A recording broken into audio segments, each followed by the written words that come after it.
Have you ever wondered about your fate?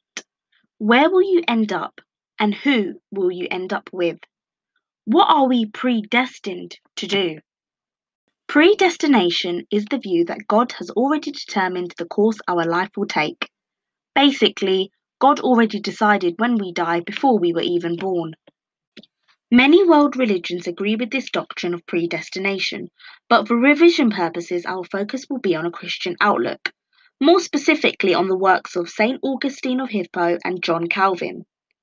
Before we unpack this, let's consider why many Christians hold on to a belief in predestination. Where does such thinking come from? Romans chapter 8 is the main contributor of predestination theory. It declares that those who are with Christ are more than conquerors. Those who are with God should not fear anything else of the world, because God is greater than all things. If God gave his only Son in order to save all humans, then he will surely give those who have accepted Christ great things. Therefore, St. Paul the Apostle concludes the chapter by saying that no one can separate us from what Christ has done. The interesting thing about Romans 8 is that God knew Christians before they knew him. Augustine called for a double predestination. This meant that God predestined some to the kingdom of heaven through his grace, but left others immersed in their own sins to be condemned to hell. According to Augustine, moral agents cannot make free will decisions because sin will always dominate. This is due to the original sin rooted in the eating of the apple in Genesis. Or maybe it wasn't an apple.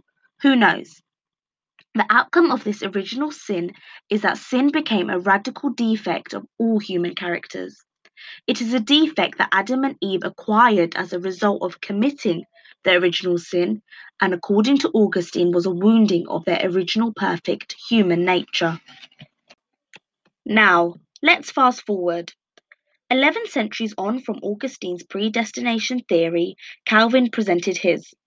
Calvin, who was one of the leading figures in the Protestant Reformation, developed a theory which became known as the doctrine of election, also known as the doctrine of the living saints. Like Augustine, he claimed that humans cannot choose between good or bad because they are so wrapped up in sin.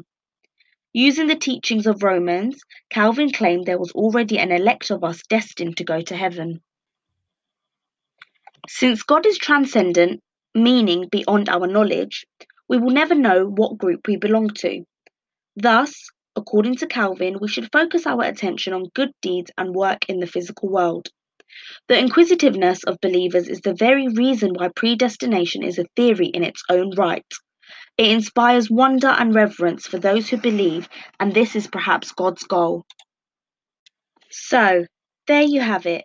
Predestination in under 5 minutes. What do you think?